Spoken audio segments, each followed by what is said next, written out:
느헤미야서는 한 사람의 영향력이 얼마나 대단한지를 너무 정확하게 알려주거든요.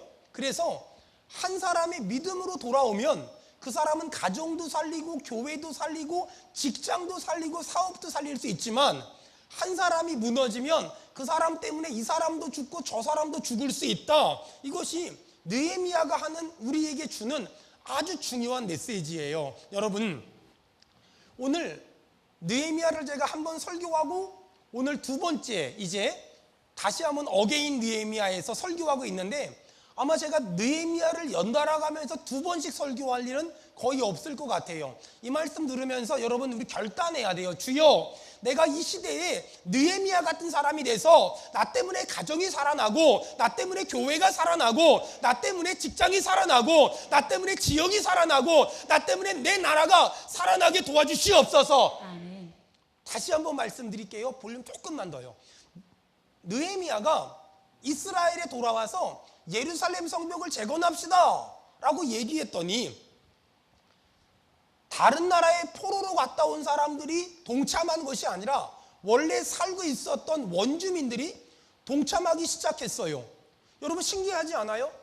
느헤미야를 만나기 전에는 희망도 소망도 꿈도 비전도 없었던 사람들이 느헤미야를 만나고 나서 희망을 갖고 소망을 갖고 성벽을 재건하고 불타버린 성문을 달기 시작한단 말이에요. 아니, 어떻게 이런 일이 벌어질 수 있을까? 그것도 이 사람들을 데리고 성벽을 재건하는데 굉장히 고전한 것이 아니라 52일 만에 성벽을 완벽하게 재건한단 말이에요. 어떻게 희망도 소망도 없던 사람들이 느헤미야를 만나면서부터 희망도 소망도 가질 뿐만이 아니라 52일 만에 그 어마무시한 일을 할 수 있었을까? 여러분, 저는 지금도 믿는 건 우리 한 사람 한 사람이 이 시대의 느헤미야가 되기만 한다면, 내가 어떤 가정에 들어가면 가정을 살릴 수 있고, 내가 어떤 교회에 들어가면 교회를 살릴 수 있고, 내가 어떤 직장에 들어가면 직장을 살릴 수 있어요. 여러분, 축복합니다. 이 시대에 하나님께 쓰임받는 느헤미야가 되기를 주의 이름으로 축원합니다. 주의 이름으로 축원합니다. 여러분, 지금도 많은 가정이 무너지고 있고, 많은 교회가 무너지고 있고, 많은 공동체들이 무너지고 있거든요. 그런데 사람들은 그걸 보고서 교회가 문제다, 가정이 문제다, 젊은 사람들이 문제다, 청년들이 문제다, 누가 문제라고 말하지만, 아무도 느헤미야 같은 사명을 감당하거나 느헤미야 같은 역할을 감당하려고 하는 사람들이 없는 것 같아요. 자, 오늘 제가 느헤미야 말고 또 한 사람을 소개할 거거든요. 오늘 이 사람처럼 되고 이 사람 되기를 결단하면 다시 한번 나를 통해서 놀라운 하나님의 역사를 경험하게 될 거예요. 자, 1절, 느헤미야 3장 1절, 느헤미야 3장 1절 다 같이 읽겠습니다. 시작. 그때 대제사장 엘리야십이 그의 형제 제사장들과 함께 일어나 양문을 건축하여 성별하고 문짝을 달고, 또 성벽을 건축하여 한메아 망대에서부터 하나넬 망대까지 성별하였고. 자, 그때에 어느 때냐면은요, 느헤미야가 예루살렘에 왔어요. 그리고 사람들에게 말하는 거예요. 여러분, 성벽을 재건합시다 라고 말했더니, 갑자기 당시에 이스라엘의 최고의 종교 지도자인 대제사장 엘리야십이 뭐라 그러냐면, 자, 그렇다면 내가 양문을 건축하겠습니다 라고 지금 자원하기 시작해요. 양문이 뭐냐면요, 양이 드나드는 문인데, 예루살렘 성벽에는요 10개의 문이 있었어요. 그런데 양문은 북쪽에 있었거든요. 그 북쪽 문 바로 앞에는 적군들이 드글드글 거리면서 살고 있었어요. 위험한 지역이었고 어려운 지역이었고 힘든 지역이었어요. 그런데 느헤미야가 여러분, 예루살렘 성벽을 재건합시다 라고 소리 질렀더니, 당시에 가장 영향력이 있었던 대제사장 엘리야십이 내가 가장 위험한 지역에 가장 힘든 일을, 가장 어려운 일을, 가장 하기 싫어하는 일을 제가 하겠습니다 라고 지금 자원하기 시작하는 거예요. 그랬더니 어떤 일이 벌어지냐? 그랬더니 갑자기 대제사장 엘리야십이 지도자의 직분을 가지고 있는 사람이 어려운 일, 힘든 일, 부담스러운 일을 하겠다고 자원하니까, 나머지 모든 백성들이 그러면 그 옆에 내가 하겠습니다, 또 그 다음 사람이 그럼 그 옆에 내가 하겠습니다, 또 그 옆에는 내가 하겠습니다, 이러면서 이스라엘 백성들이 막 자원하는, 이제 그런 놀라운 역사가 일어나는 거예요. 여러분 잘 들어보세요. 지도자가 앞서 있는 사람이 먼저 헌신하고 먼저 희생하고 먼저 부담스러운 일을 감당하잖아요. 그러면 안 되는 일이 없어요. 그러면은요 불가능한 일이 없고요. 그러면 할 수 없는 일이 하나도 없어져요. 여러분 잘 들어보세요. 직분이란 명예가 아니라 멍해거든요. 직분이란 십자가를 지는 순서예요. 여러분 직분은 계급이 아니라 기능이거든요. 여러분 직분이라는 건 교회가 주면 감사함으로 받지만 받으려고 애쓸 필요는 절대 없어요. 저는 목사 안수를 받을 때 그 전날 도망가려고 했어요. 왜냐하면 나 같은 게 목사 되면 훌륭한 목사님들 얼굴에 먹칠할까 봐. 그러다가 얼떨결에 잡혀가지고 목사 안수를 받긴 했지만, 여러분 사실 직분은 인류인데 영향력은 삼류인 사람들이 너무나 많아요. 여러분 직분은 다시요 계급이 아니라 직분은 기능이에요. 그렇다면 중요한 거 한 가지 합시다. 목사랑 집사랑 만나면 누가 먼저 인사해야 될까요? 직분은 계급이 아니라 기능이거든요. 저는 저희 수원은혜교회에서 가장 높은 사람이 아니에요. 저는 목사라는 직분을 가진 소중한 직분을 가진 사람이지 계급이 높은 사람이 아니에요. 그러므로 저랑 집사님이랑 만나면 누가 먼저 인사해야 되냐면요, 먼저 본 사람이 인사하면 돼요. 먼저 본 사람이 인사하세요. 목사라고 인사를 받아야 될 의무도 없고 집사님이라고 먼저 인사해야 될 의무도 없어요. 그냥 먼저 인사하면 돼요. 왜? 목사는 기능이지 계급이 아니기 때문에. 여러분 직분이 갖는 영향력이 과거엔 굉장히 있었어요. 저 어릴 적에는요 애들이 말 안 듣잖아요. 그러면은 저희 어머니가 그랬어요. 목사님 오신다. 애들이 그럼 눈물을 뚝 그쳤어요. 근데 요즘에는요 목사님 온다 그래도 끄떡도 없어요. 여러분 과거에는요 직분이 주는 영향력이 있었다니까요. 근데 지금은요 직분이 주는 영향력이 없어요. 그러면 어떻게 하면 영향력 있는 인생을 살 수 있을까? 내가 먼저 헌신하고, 내가 먼저 희생하고, 내가 먼저 부담스러운 일을 하고, 내가 먼저 어려운 일을 감당하고, 내가 먼저 힘든 일을 감당하잖아요. 그 사람에게 영향력이 생기고 그 사람에게 리더십이 생기더라는 거예요. 얼마 전에 제가 책을 한 권 읽었는데 책 제목이 이거예요. 리더는 마지막에 먹는다. 여러분은 먼저 먹습니까? 마지막에 먹습니까? 옛날 엄마들은 마지막에 먹었거든요. 요즘 엄마들은 애들한테 이래요. 너희들은 먹을 날이 많고 나는 먹을 날이 좁기 때문에 일단 내가 먹고 넌 나중에 먹어. 요즘 엄마들은 그러거든요. 근데 우리 어머니 세대는요 가족 먼저 먹이고 엄마가 맨 나중에 먹었거든요. 리더는 마지막에 먹는다. 그 책의 내용은 예전에 우리 어머니들 얘기하는 거예요. 이런 거예요. 나를 따르는 사람의 유익을 먼저 챙기는 사람이 진짜 리더다. 내 유익을 먼저 챙기는 것이 아니라 나를 따르는 사람의 유익을 챙기는 사람이 진짜 리더다. 만일 나의 만족과 나의 유익을 먼저 챙긴다면 그 사람은 직분은 지도자지만 삶은 삼류인 사람이다. 진짜 리더는 나를 따르는 사람을 먼저 챙기고 그 다음에 내 걸 챙긴다. 이 땅에는 직분은 인류인 사람들이 많지만 삶은 삼류인 사람들이 너무나 많다. 영향력 있는 인생을 살기를 원한다면 직분만 인류가 아니라 삶이 인류가 돼야 된다. 그러기 위해서 내 주변에 있는 사람들을 먼저 챙기면, 그리고 마지막에 내 것을 챙기면 그 사람은 인류 지도자가 될 것이다 라는 내용이었어요.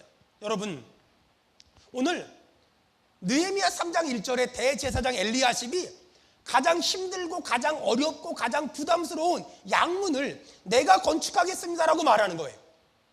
이 사람을 리더라고 말해요. 이 사람은 직분만 리더가 아니라 삶도 리더였던 거예요. 여러분 이 시대에 어떤 리더가 필요할까? 지금도 수많은 교회가, 수많은 조직이, 수많은 사업 회사가, 수많은 기업들이 어떤 사람을 찾고 있을까? 느헤미야 같은 사람들, 오늘 대제사장 엘리야십 같은 사람들, 이 사람들을 지금 찾고 있어요. 특별히 한국교회는 지금 빠르게 세대가 교체되고 있어요. 그러다 보니까 부작용도 있어요. 얼마 전에 매스컴에서 무슨 세습이라는 그런 단어가 나오기도 했어요. 참 마음이 아프더라고요. 그렇게 참 많이 속상하더라고요. 하지만 그럼에도 불구하고 앞으로 한국교회는 빠르게 세대 교체가 진행될 거예요. 그래서 교회마다 좋은 목사님을 모시기 위해서 굉장히 노력하고 있는 중에 있어요. 여러분, 제가 신학교 다닐 때 담임 목사님의 자격이 몇 가지가 있었거든요. 그런데 그 중에 눈에 띄는 자격이 있었어요. 외국 유학 유경험자, 박사학위 소지자. 근데 요 근래 들어서 이 두 가지가 쏙 빠졌어요. 얼마 전에 어떤 장로님이 교회의 전권을 받아서 담임 목사 후보자를 전국으로 외국으로 찾아다니시는데 그 장로님이 이런 말 하시더라고요. 자기네 교회는 담임 목사 자격에 대해서 정리했대요. 제가 한번 읽어드릴게요. 저희 교회는 유학을 갔다 오거나 박사학위가 있거나 설교 잘하는 목사님은 필요 없습니다. 왜냐하면 좋은 설교는 기독교 방송만 틀면 24시간 나오기 때문입니다.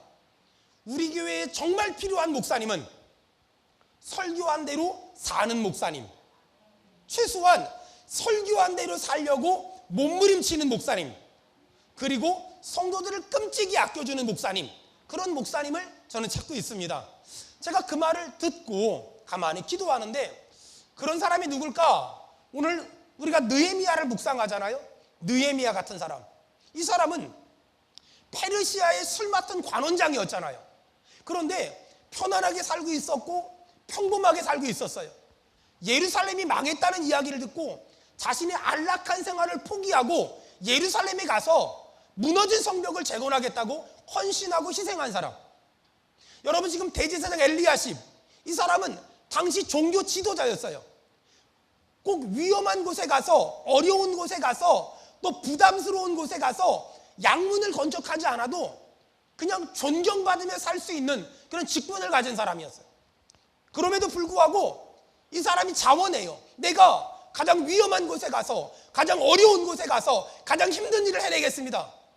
여러분, 이 시대에 한국교회가 어떤 리더십을 찾고 있을까? 이 시대에 수많은 직장과 사업장과 수많은 단체가 어떤 사람을 찾고 있을까? 느헤미야 같은 사람, 대제사장 엘리야십 같은 사람을 지금 찾고 있다는 거예요. 여러분, 오늘 우리가 이 마지막 시대를 살아가면서 어떤 사람이 돼야 될까? 느헤미야 같은 사람, 대제사장 엘리야십 같은 사람. 말은 줄이고 손과 발은 부지런하고,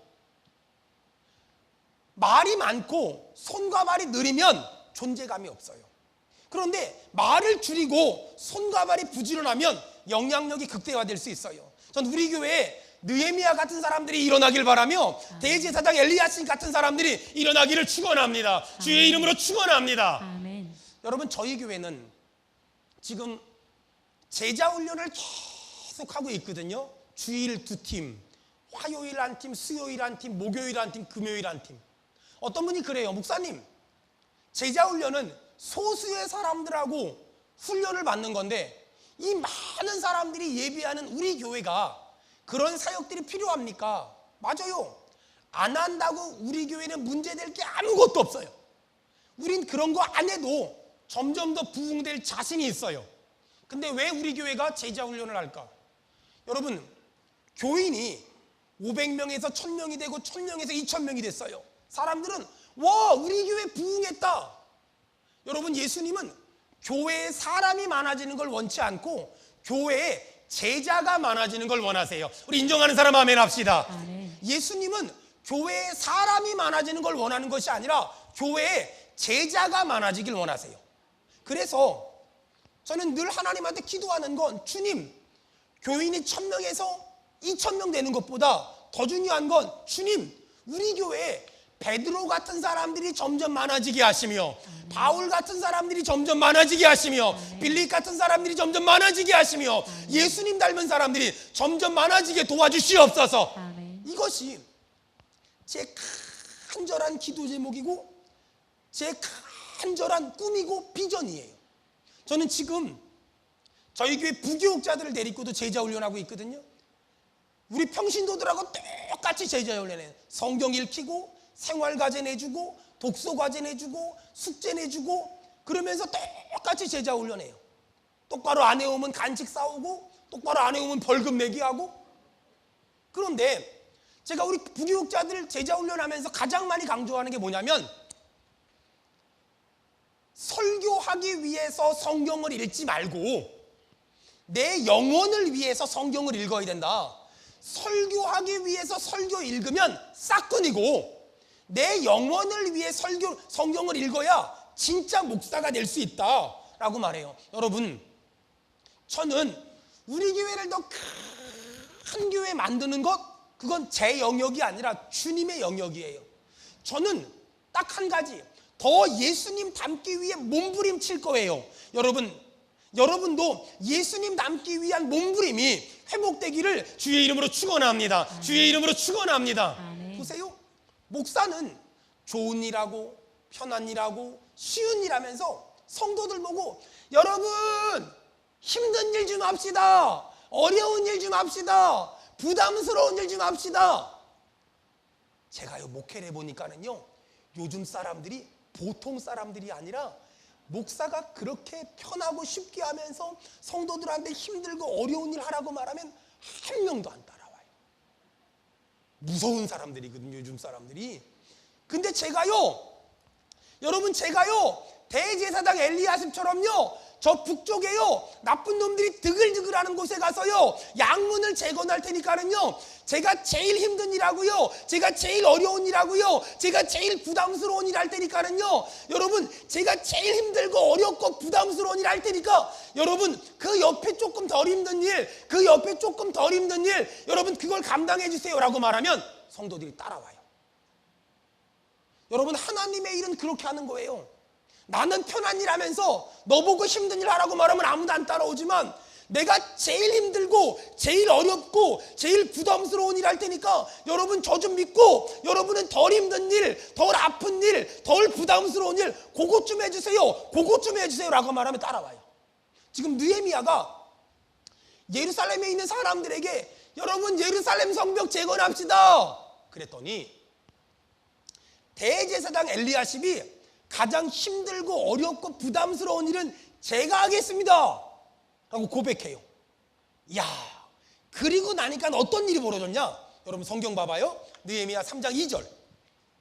느헤미야 3장 2절 다 같이 읽겠습니다. 시작. 그 다음은 여리고 사람들이 건축하였고 또 그 다음은 이므리의 아들 삭굴이 건축하였으며. 아멘. 거기 보니까 2절에 볼펜 있으면 언더라인 치세요. 그 다음은 또 그 다음은 또 3절에 4절에 보니까 그 다음은 5절에 보니까 그 다음은 7절에 보니까 그 다음은 8절에 그 다음은 9절에 그 다음은 10절에 그 다음은 12절에 그 다음은 지금 계속 그 다음은이 느헤미야 3장에 계속 나와요. 자 이거예요. 여러분 행복한 가정 건강한 교회가 되는 비법이 있는데 그게 뭐냐면 저처럼 앞에서 일하는 사역자들 있잖아요. 앞에서 일하는 목사 이 사람들이 먼저 이렇게 고백해야 돼요. 여러분 제일 힘든 일은 제가 하겠습니다. 제일 어려운 일은 제가 하겠습니다. 제일 부담스러운 일은 제가 하겠습니다. 그러면 여러분들은 어떻게 해야 될까요? 여러분들은 야 우리 목사님 참 열심히 산다. 우리 목사님 참 애쓴다. 아니 제가 전도지 들고 더운 날 막 돌아다니며 전도하면 참 우리 목사님 애쓴다. 참 우리 목사님 고생한다. 이러면서 동물은 원숭이 구경하듯이 있으면 안 돼요. 막 그렇게 하면 여러분이 가슴이 뜨거워지면서 어떻게 해야 되는 줄 알아요? 따라합시다. 그 다음은 제가 하겠습니다. 지금 성가대만 열심히 하고 이쪽 동네는 지금 동물은 원숭이 보듯이. 자 따라합시다. 그 다음은 제가 하겠습니다. 그 다음은 제가 하겠습니다. 2층도 그 다음은 제가 하겠습니다. 그 다음은 제가 하겠습니다. 이게 돼야 돼요. 여러분 이게 돼야 돼요. 목사가 대제사장 엘리야십처럼 여러분 제가요 힘든 일 할게요. 어려운 일 할게요. 부담스러운 일 제가 할게요 라고 말하면 여러분 이렇게 보면서 참 우리 목사님 애쓴다. 우리 목사님 힘쓴다. 우리 목사님 참 아무것도 안 아끼고 참 많이 고생한다 이러면서 막 그거 보면서 은혜 받고 끝 이러면 안 돼요. 여러분들 반응을 해야 돼요. 반응을. 목사님 그 다음은 제가 하겠습니다. 그 다음은 제가 하겠습니다. 오늘 느헤미야 3장에 느헤미야가 여러분 예루살렘 성벽 재건합시다 그랬더니 대제사장 엘리야십이 제가 그러면 가장 어려운 일, 가장 힘든 일, 가장 부담스러운 일 하겠습니다 그랬더니 백성들이 그 다음은 제가 하겠습니다. 그 다음은 제가 하겠습니다. 그 다음은 제가 하겠습니다. 아멘 할 때까지 해야지. 그 다음은 제가 하겠습니다. 아멘. 그 다음은 제가 하겠습니다. 그 다음은 제가 하겠습니다. 아멘. 막 이러면서 예루살렘 성벽이 재건되기 시작하는 거예요. 보세요. 대제사장 느헤미야가 엘리야십이 가장 위험한 지역에 양문을 재건했다고 해가지고 나머지 성벽을 다 재건하는 건 아니에요. 여러분 교회는 말이에요. 목사가 열심히 한다고 교회가 부흥하는 게 아니에요. 봐봐요. 제가 아무리 열심히 해도 교회 차 타고 오다가 시험 들고 교회 주차하다가 시험 들고 밥 먹다가 시험 들고 여기 자리에 갑자기 앉았더니 예배위원들이 앞쪽으로 가라 그래서 시험 들고 그러면 이게 아무것도 안 돼요. 이게 아무것도 안 된다니까요. 교회는 목사 혼자 잘한다고 되는 게 아니에요. 목사가 여러분 제가 어려운 일 할게요. 힘든 일 할게요. 부담스러운 일 할게요. 라고 말하면 그럼 여러분의 가슴에 이런 고백이 돼야 돼요. 목사님 그 다음은 제가 할게요. 그 다음은 제가 할게요. 그 다음은 제가 할게요. 그 다음은 제가 할게요. 보세요. 아무리 예루살렘 성벽을 99.9% 잘 재건했을지라도 1%가 빈틈을 보여주면 적군은 거길 치고 들어와요. 그런데 대제사장 엘리야십이 가장 어려운 일을 하겠다고 하니까 이스라엘 백성들이 그 다음은 제가 하고 그 다음은 제가 하고 뭐 자기에게 맡겨진 영역에서 자기가 해야 될 일을 막 감당하기 시작하니까 어떤 일이 벌어져요? 난공불락의 예루살렘 성이 딱 만들어지는 거예요. 여러분 이거예요. 여러분 하나님의 일은 절대 혼자 하는 게 아니에요. 하나님의 일은 잘난 사람 혼자, 똑똑한 사람 혼자, 능력 있는 사람 혼자, 돈 많은 사람 혼자 하는 게 절대 아니에요. 여러분 하나님이 우리 각자에게 맡긴 사명이 있어요. 하나님이 우리 각자에게 맡긴 사역이 있어요. 그걸 그 사람이 그 사역을 감당해내야 돼요. 목사는 대제사장 엘리야십처럼 힘든 일, 어려운 일, 부담스러운 일, 버거운 일을 감당해내야 돼요. 여러분은 여러분에게 주어진 사역, 사명을 감당해내야 돼요.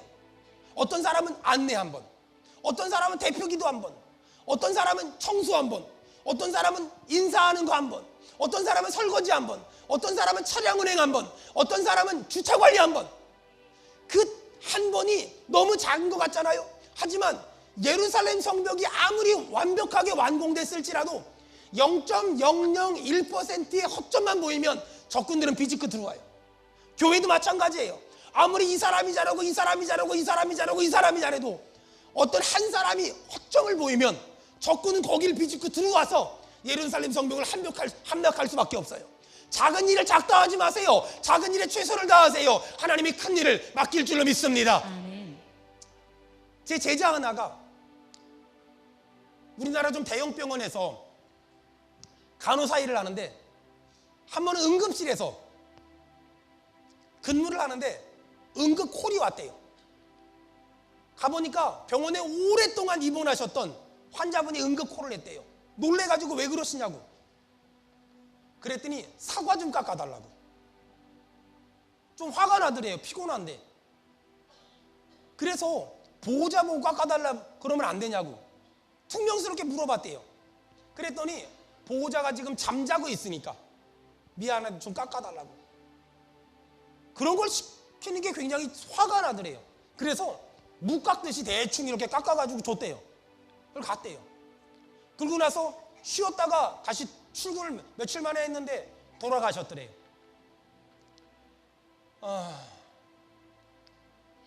근데 그 돌아가신 분의 보호자 되신 아내분이 며칠 있다 찾아오셨더래요. 감사하다고. 뭐가 감사하냐고.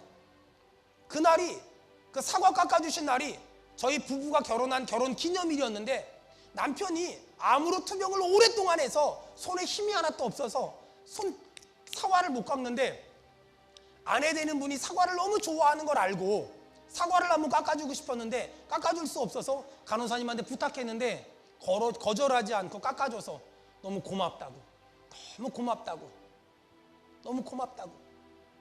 그 말을 듣고 보호자는 돌아가셨는데 너무 미안해서 그 자리에서 엉엉 울었대요. 여러분, 우리는 하나님을 믿는 사람이잖아요. 하나님을 믿는다는 게 뭘까요? 하나님을 믿는다는 거는요, 세계복음화, 막 전도하러 다니고 선교하러 다니고 예배당 건축하고 이런 것도 하나님의 일이에요. 너무 중요한 일이에요. 하지만 그것만 하나님의 일이 아니에요. 하나님의 일은 얼마나 일을 잘하냐의 문제가 아니라 얼마나 아름답게 사냐의 문제예요. 기억하세요? 하나님의 일은 얼마나 일을 잘하냐의 문제가 아니라 얼마나 아름답게 사냐의 문제예요. 지금도 많은 사람들이 일을 잘해보겠다고 열심히 해요. 일 좀 잘해보겠다고, 찬양을 잘해보겠다고, 뭘 잘해보겠다고 뭐 열심히 해요. 근데요, 하나님을 믿는다는 건 얼마나 일을 잘하냐의 문제가 아니라 얼마나 아름답게 사냐의 문제예요. 저는 일 잘하는 사람들을 굉장히 많이 알아요. 근데요, 일은 잘하는데 삶이 엉망인 사람들도 굉장히 많이 알아요. 삶이 엉망이면서 일만 잘하면 거긴 열매가 없어요. 여러분, 세상은 그 사람이 어떻게 사냐에 관심이 없어요. 그 사람이 얼마나 일을 잘하냐에 관심이 있어요. 근데 하나님은 그 사람이 얼마나 일을 잘하냐에 관심이 없어요. 그 사람이 얼마나 아름답게 사냐에 훨씬 관심이 많아요. 지금도 많은 사람들은 열심히 일하러 다녀요. 여기도 가고 여기도 가고 이 일도 하고 저 일도 하고 이 일도 하고 저 일도 해요. 그러면서 많은 일을 하면서 본인 스스로가 생각해요. 오, 나는 일꾼이다, 일꾼. 나는 정말 일꾼이다. 근데요, 일꾼이라고 자부하는 사람 중에 일감들이 진짜 많아요. 본인은 일꾼이라는데 내가 봤을 땐 일감이야. 그것도 아주 심각해. 가는 곳마다 싸우고, 가는 곳마다 다투고, 가는 곳마다 투기하고, 가는 곳마다 시기하고, 가는 곳마다 질투해요. 죄송합니다만 하나님의 일은 얼마나 잘하냐의 문제가 아니라 얼마나 잘 사냐의 문제라니까요. 각설이 예수란 책이 있거든요. 그 각설이 예수란 책에 한 목사님이 나오시는데, 그 목사님이 아주 어릴 적에 주일학교를 다녔대요. 근데 아버지 엄마가 다 돌아가시고 나서 여기저기 방황하다가 서울에서 소매치기 집단한테 끌려갔대요. 소매치기를 배웠대요. 서울역으로 이제 소매치기 실습을 나가는 거예요. 목사님이 이천우라는 그 이름을 가졌는데 손이 빨라서 소매치기를 하는 역할을 맡았고, 여기 망보고 여기 망보고, 드디어 서울역에 악어백을 가지고 다니지 마세요. 악어백을 가지고 있는 분이 딱 나타났대요. 이제 사인을 보내고 딱 소매치기를 하면 되는 거예요. 근데 갑자기 이 이천우란 아이에게 하나님의 음성이 들려서요. 아주 어릴 적에 도둑질하는 건 하나님이 싫어해. 그 음성을 들은 거예요. 소매치기를 해야 되는데 소매치기를 하지 않고 아줌마한테 말했어요. 아줌마, 소매치기예요. 이 아줌마가 깜짝 놀라서 소리를 질렀고 소매치기를 못했어요. 소매치기 소굴에 끌려와서 정말 죽도록 맞고 버려졌어요. 버렸는데 하필이면 그 밑에가 전부 다 뭐였냐면 미군 부대에서 맥주 먹고 버린 그런 술병이었어요. 그 위에 딱 떨어진 거예요, 애가. 그리고 정신을 잃었죠. 한참 있다가 정신을 차려가지고 눈을 떴는데 거지 각설이 있잖아요. 새까맣게 생긴 거지 각설이가 이렇게 쳐다보고 있더래요. 깜짝 놀래가지고 보니까 이 각설이가 혓바닥이 전부 갈라져서 피가 뚝뚝 떨어지고 있더래요. 상황을 보니까 이 술병 위에 떨어졌는데 온몸이 전부 다 유리 파편인데 이 각설이가, 이 거지가 혓바닥으로 전부 핥으면서 그 파편을 다 빼낸 거예요. 그리고 나서 이 목사님이 검정고시를 치르고 목사가 되고, 이 각설이 꿈에도 이 사람은 예수님이 각설이로 나타난다는 거예요. 그 목사가 되고 나서도 우리나라의 노숙자들, 가난한 사람들, 또 거지들, 또 각설이들, 이런 사람들 열심히 전도하다가 몇 년 전에 책을 냈어요. 각설이 예수라는. 여러분, 신앙이 좋다는 게 뭐예요? 목사, 장로, 집사, 권사라는 이름이 신앙이 좋은 게 아니에요. 교회에서 이거 잘하고 이거 잘하고 이거 잘하고 이거 잘하는 게 신앙 좋은 게 아니에요. 신앙 좋다는 건 뭐냐면 삶이 아름다운 거예요. 삶이 아름답고 삶에 선한 영향력이 있고 힘든 일, 어려운 일, 부담스러운 일에 도망가는 사람이 아니라 그 일 제가 하겠습니다. 그 일 제가 하겠습니다. 그 일 제가 하겠습니다. 여러분, 그 사람을 우리는 신앙이 좋다고 말하는 거예요. 여러분, 저는 수원은혜교회 사랑하는 성도들에게 오늘 어려운 부탁을 한 가지 하려고 해요. 저희 교회는 모든 성도들이 한 가지 마음에 꼭 품었으면 좋겠다라는 마음이 하나 있어요. 사역을 하지 말고 사랑을 하세요. 따라합시다. 사역하지 않고 사랑하겠습니다. 시작. 사역하지 않고 사랑하겠습니다. 사역하지 않고 사랑하겠습니다. 시작. 사역하지 않고 사랑하겠습니다. 전 우리 성도들이 사역하지 말고 사랑했으면 좋겠어요. 사역하지 말고 사랑했으면 좋겠어요. 저는 예전에 어떤 시를 읽는데 그 시에 이런 내용이 있더라고요. 나는 한 편의 시를 쓰는 사람이기보다 한 편의 시처럼 살고 싶습니다. 근데 그 말이 저한테 너무너무 와닿아서 전 제가 글을 썼어요. 나는 한 편의 설교를 하는 사람이기보다 한 편의 설교처럼 살고 싶습니다. 여러분, 이 땅에 설교 잘하는 목사님들은 너무나 많아요. 제가 흉내낼 수 없을 정도로. 저는 설교를 잘하는 목사보다는 내가 설교한 대로, 성경이 말하는 대로 살아보고 싶어요. 아멘. 성경이 말하는 대로 살고 싶고 살려고 몸부림치고 싶어요. 아멘. 여러분, 우리 교회 일 잘하는 사람보다 삶이 아름다운 사람들이 더 많아졌으면 좋겠어요. 아멘. 여러분, 저희 교회는 여러분 알다시피 장애를 가진 아들, 딸들이 있어요. 어떤 분이 저한테 얼마 전에 물어보더라고요. 목사님, 수원은혜교회는 왜 그렇게 교회 학교가 예배 시간이 길어요? 보통 교회들 보면 11시에 1시간, 10시에 1시간 이렇게 하잖아요. 근데 저희 교회는 11시부터 보통 3시까지 모든 부서가 움직이잖아요. 왜 그렇게 길어요? 교회를 처음 개척했을 때 우리 장애 친구들을 만났어요. 우리 장애 친구들을 만났는데 우리 장애 친구들을 좀 아이들 엄마 아빠들이 아이들을 맡겨놓고 편안하게 예배하고 편안하게 찬송하게 배려해주고 싶었어요. 그래서 아이들 예배 시간을 길게 어른들하고 똑같이 가져갔어요. 그래서 교회 오면 11시부터 3부 예배까지 드리고 끝나면 2시 반, 3시 그때까지 교회에서 봐주자. 그리고 엄마 아빠들 일주일에 그 시간만큼이라도 아이들 맡겨놓고 좀 쉬게 해주자. 여러분 잘 들어보세요. 장애를 가진 아들, 딸들을 위해서 시작한 일인데 결국은 장애가 없는 아이들에게까지 유익한 예배가 된 거예요.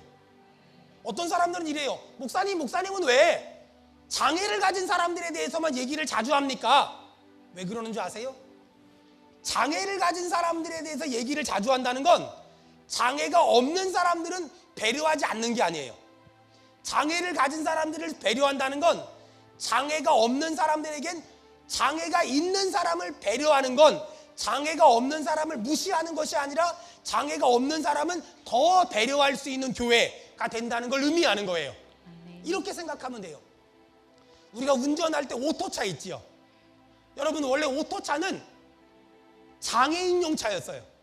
그런데 장애인이 편하니까 장애가 없는 사람에겐 더 편하게 됐잖아요. 그게 하나님의 원칙이에요. 장애가 있는 사람을 배려하는 교회는 장애가 없는 사람은 더 많이 배려하는 교회가 되는 거예요. 아멘. 사랑하는 여러분, 저는 여러분에게 오늘 거룩한 도전을 하려고 해요.